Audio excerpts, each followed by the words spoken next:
Hey, what's up, guys? How are we getting on today? So today is episode 13 of the Stephen O'Brien Coaching Podcast with myself, Stephen O'Brien. And today we have a very special guest speaker. So we have a guy called James Buckley, who's actually based over in Sydney, over in Australia. James is a body-mind transformation expert. He's a hypnotherapist. He's an international leader. And he does absolutely incredible things, really helping people transform from the inside out. So today's episode has actually been taken from a recording from my teen platform, which is foreverstrongteens.com. It's taken from the personal development video series that I've put together to help teenagers become physically, emotionally, and mentally stronger. So yeah, if you haven't checked out that website yet, go to foreverstrongteens.com. You can check it out if you've got a teenager. But yeah, guys, I really hope you enjoyed today's episode. Hey guys, how are we doing today? So today we're with James Buckley. So James is an international leader and expert in the field of hypnotherapy. He's also a mind and body transformation and focus on human behaviour. So James, thank you very much for taking the time today to join us. So welcome. I'm really excited now to hear you kind of sharing your knowledge, because I know people listening to this are going to get so much out of it. It's going to be incredible. So James, a massive welcome to you. Thank you very much. So James, just share a little bit about your background and what it is you do, and a little bit about the whole hypnotherapy and what that looks like. Sure. Look, I think, long story short, I left home when I was really young.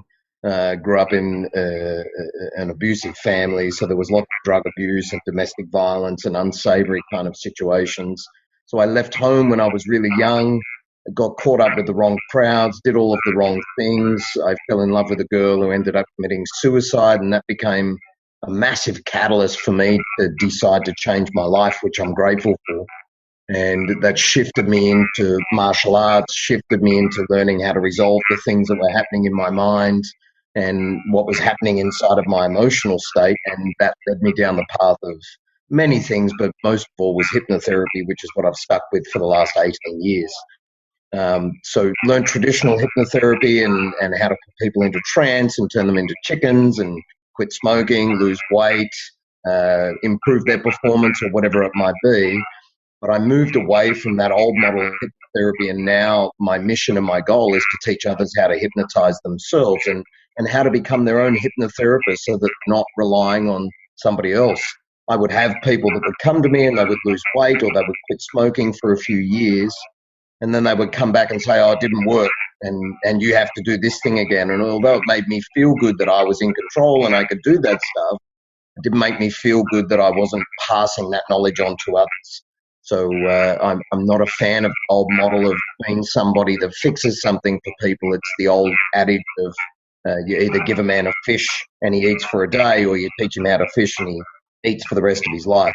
So it's kind of down that path now. And obviously there's lots of information out there about neuroscience and neuroendocrinology and neuroimmunology and all of these types of things, which we also use in our hypnotherapy practice as well, which is very exciting times for us at the moment.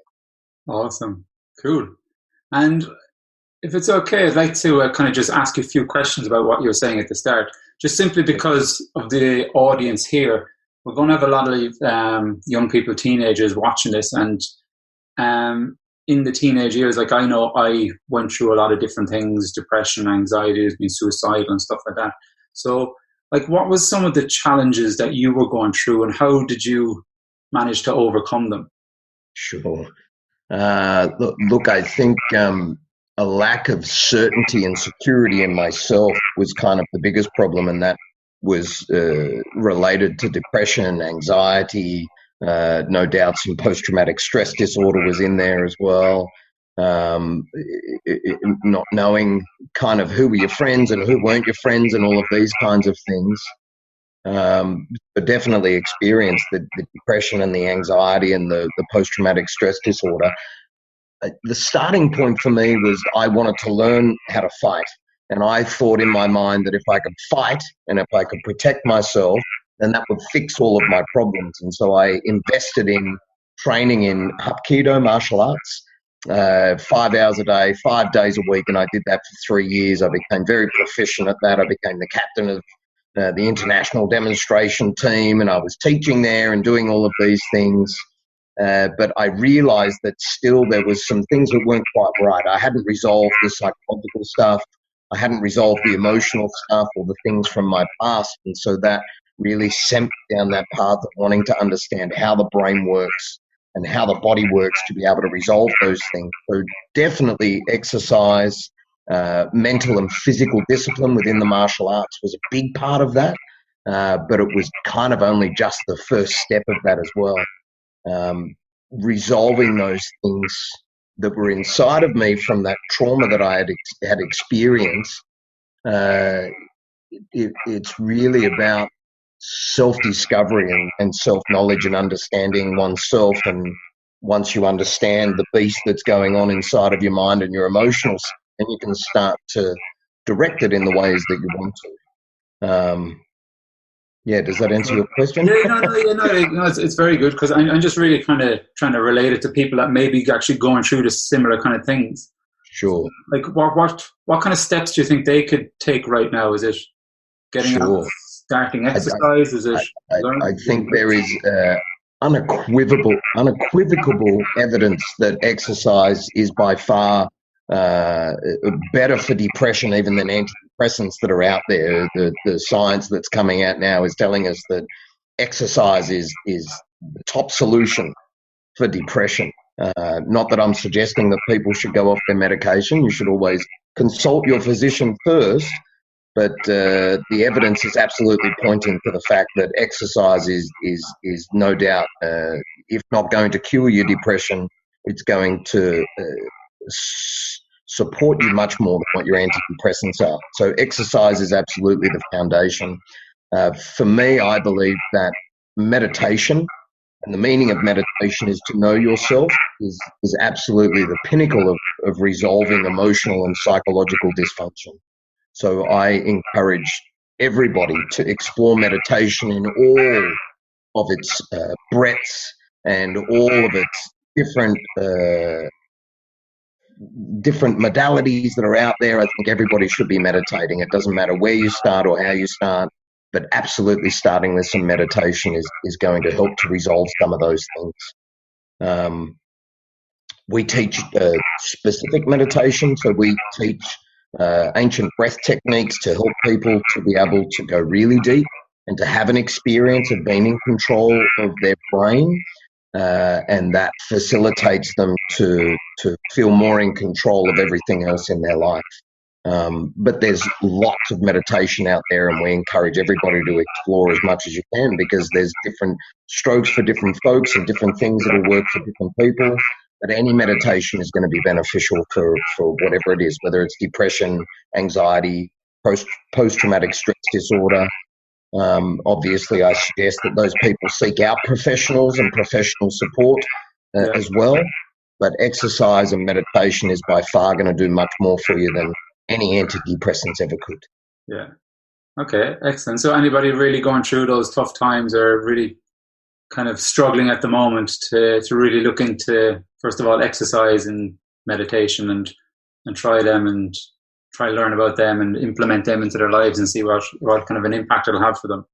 Absolutely. And I think small steps, I think most people avoid doing those things because they think that they have to sit for 4 hours and watch their mind, or people think that they have to go and run a marathon or go and do some kind of big Tough Mudder event or something like that. But it doesn't have to be that way. As you know, it can be an easy small step. Just start stretching every morning or walking around the block and increasing those things, and start with 3 minutes of meditation or 2 minutes of meditation, and just build on that foundation. So there's not too much pressure that's going on inside. It's an easy first step for people to be taking. Yeah, awesome. And what are some of the benefits of meditation? Why? The benefits of meditation.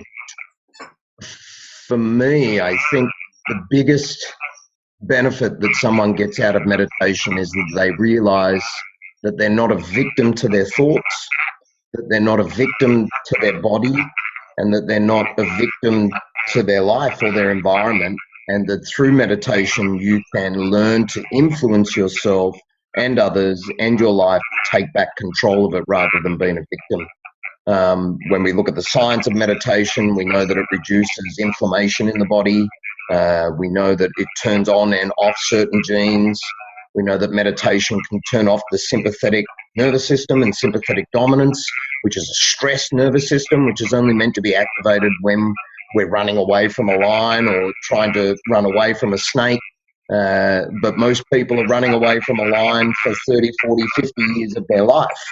And that creates a lot of dis-ease in the body and a lot of dysfunction in the mind. So learning to be able to take back control of that and go into a parasympathetic nervous system, which is a relaxed nervous system, is extremely beneficial for the body and extremely beneficial for the brain as well, because it kind of resets everything and puts everything back where it should be and allows you to experience that calmness and that sense of peace that everybody's looking for, I guess. Awesome. Cool. So yeah, there's obviously a lot to gain by starting off this meditation journey. But as you said, just start off 1-2 minutes. They don't have to sit there for hours, and absolutely they're going to have to do that. Just like the same as starting off on the fitness journey. It's really about just getting yourself moving. It's not trying to take those small steps and build on it then from there. Awesome. So what kind of advice, say, would you give for teenagers going through school at the moment? Because, it can be stressful with exams and all these different things with their emotions and moving into adulthood and all these things. So it can be tough. Sure. I think we're in a really interesting time in history at the moment, where we see kind of the old capitalist industrial revolution system is kind of dying away, and we're coming into the information age. But we're still teaching people in schools the way that we were back in the 1700s. And so there's an interesting transition that's happening at the moment. However, I think recognizing that school and recognizing that that doing all of your exams and all of those kinds of things is not all of your life. It's a tiny fragment of your life. And there's so much more to come. There's so much more out there to explore. There's so much more out there to learn for people. School is not even scratching the surface. So my suggestion would be is enjoy your time while you're there. Do the best that you can. Learn as much as you can, but don't get too caught up in all of the fuss and frivol of everything, because it's not as important as what it's made out to be. And you'll see that in the next 5, 10, 15, 20 years of your life, that it was only a small part. So don't get too worried.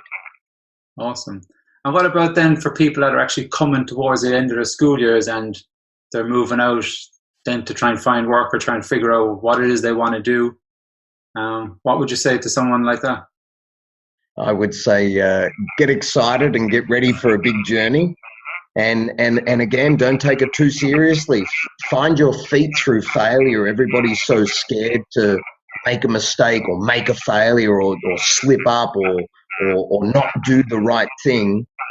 But we know that all of the most successful people of the planet are successful because they've failed more than anybody else. So the quicker you can fail and the quicker you can move through those obstacles, the quicker you'll learn, the quicker you'll become more valuable to any business, company or partnership that you go into. And it should be an exciting process of learning, not a fearful process of trying not to fail. So I would say just get excited about your future and just explore as many things as you can so that you work out what it is that you really want to do instead of living your whole life doing something that you thought that you should. Just get out there and enjoy things. That would be my suggestion. Yeah, awesome. Yeah, no, you get a lot of people where they kind of jump in and they focus or they do something in college or whatever, but halfway through it, they end up just dropping out and realizing it's not their passion. Absolutely. So, and that's okay. If that happens, that's good. It's better than trying to live something out for 30 years that you don't really like because you thought you should. If you don't like it, move on to the next thing. That's fine as well. Find what your real passion is before you actually commit to something. Yeah, and I think that's very valuable. That really focus on asking yourself what is it that fires you up? What is it that that you are really passionate about, Yes. and just follow that journey then on building And more. just for a reference, I worked in landscaping. I worked as a chef. I worked as a barman. I worked. What else did I do? I picked grapes. I made wine. I've done so many things. I could probably go on for another 5 or 10. And so it doesn't matter. You can just do all of those things, and all of those things will teach you stuff anyway. Yeah. No, awesome. And is there any books or videos or people you'd kind of recommend for, say, teenagers to follow and check out? One that's very close to my heart and that I believe is the father of all modern psychology and self-help is Psycho-Cybernetics. It was one of the first books that I read when I was a teenager, and I now give that book to my clients when they first come and meet with me. It was written back in the 50s and written by Maxwell Maltz, who was a plastic surgeon at the time. And he had these realizations that there was some people that he was doing plastic surgery on, but they didn't see the physical changes because of their psychological condition. And so he started to research, well, what was it that wasn't allowing those people to see those changes and what was happening inside of them. And his book is written about the psychology behind change. And I believe that all of the experts that are out there now still speaking the same truth that Maxwell Maltz was speaking over 60, 70 years ago now. So I think Psycho-Cybernetics is absolutely a must-read.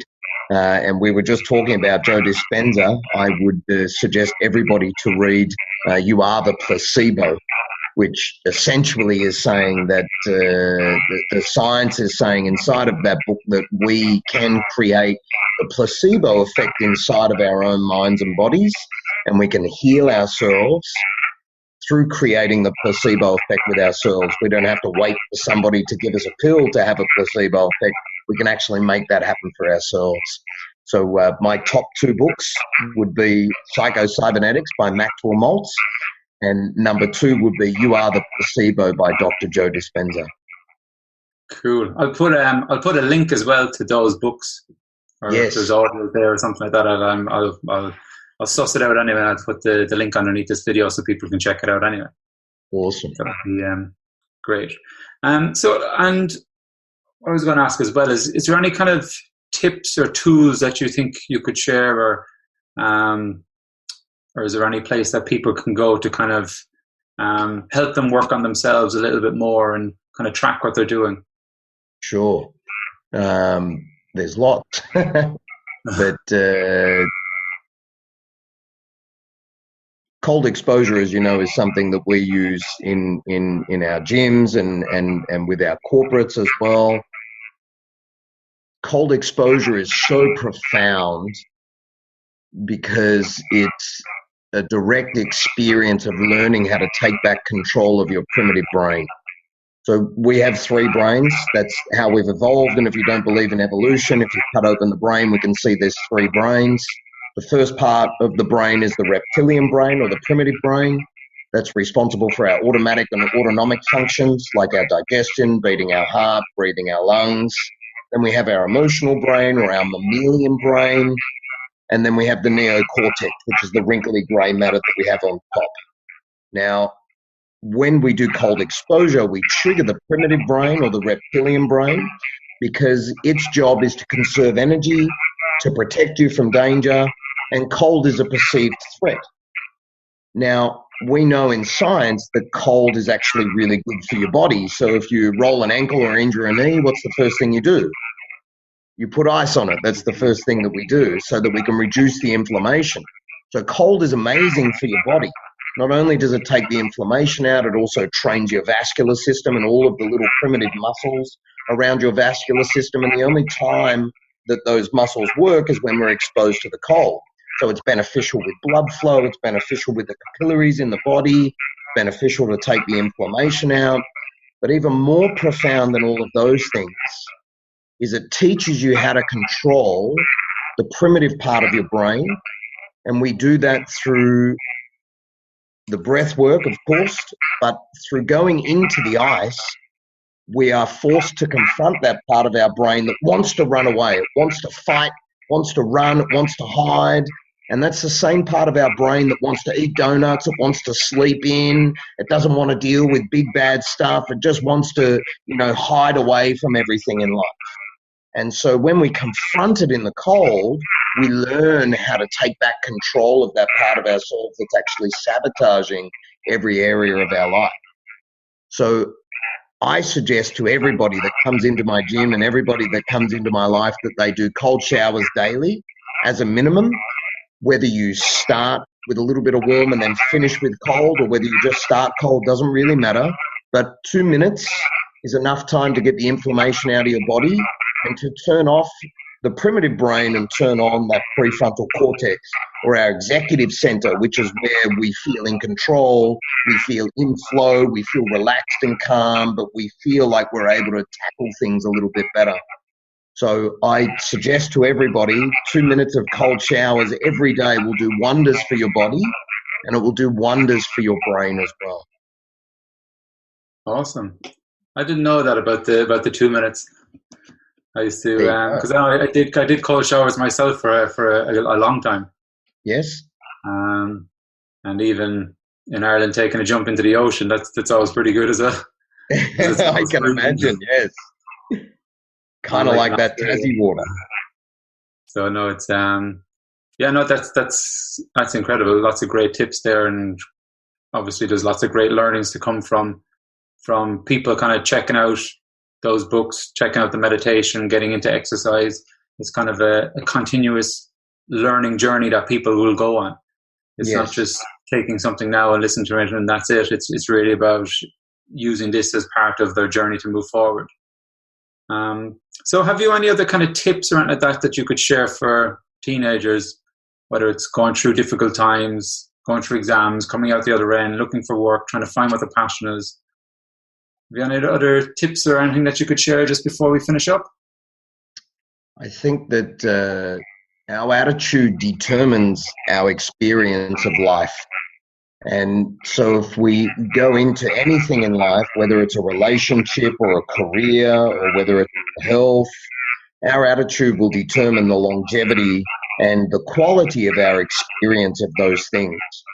It's my belief that any experience we go through or any situation that we're in, we can make a positive experience or we can make it a negative experience. And my suggestion is that you do your best to have a positive attitude, to make things a positive experience as often as you can, and not just for yourself, but for those other people that are in your life. And you'll start to see that more opportunities will come to you. You'll start to see that your relationships are strengthened and more rich because of your attitudes. And you'll see that things are easier because of your attitudes. We know that if somebody exercises just because they have to versus somebody that does it because they want to nurture and nourish their body and they're excited to get moving and be able to do better things and bigger things and lift more and jump more and climb more, we know that those two people are going to have a very different experience of exercise, and they're going to have two very different outcomes of exercise. And so we know in every area, if you have a positive attitude, then there's no doubt that you're going to have a more positive experience, even if you're going through shitty things. So no matter how bad it is, just make it good. That's your job, and you're the one that's responsible for that. Yeah, no, that's absolutely awesome. And very, very true. And it's something I've learned to do myself when being faced with any challenges. Always try and look for the good. Yes. And realizing as well that where I am right now today doesn't have to be the same place I am tomorrow. 100%. And what really controls that is my own mindset and my own beliefs and I suppose the willing to let go. Yes. Willing to always let go, no matter what you ever go through. If it's something that's completely tearing you down, I'm sure there's a learning in there somewhere that you can take a positive from it, and then just try and move forward and set that down. So, Well, James, thank you so much for your time today. I really appreciate it. For all the great knowledge you have to share. Now, I hope people will actually follow through with some of the stuff that you were saying, look into their exercise and meditation, and their own health and wellness. Because I know myself that they will gain so much from it, as I have done myself, and I know you have done as well. So, James, thank you so much indeed. It's a pleasure. Privileged to serve, and hopefully we'll see you again soon. So guys, how good was that? James is just a massive mind of knowledge, I suppose. He's got so much passion as well for helping other people, and like he's really been through so much himself, and now he actually really puts himself out there to really try help make an impact on so many people. So it's absolutely incredible to know this man. If you want to reach out to him on his social media, I'll put the link inside the show notes within the podcast. So again, guys, if you enjoyed this, if you got value from this, please rate it, review it, share it on your social media. I'll be forever grateful for it. And let me know then if you have any questions whatsoever. Find me on social media at Stephen O'Brien Coaching. And again, thank you so much for taking the time to listen to the episodes. So guys, we shall catch you on episode 14, which will be up soon enough.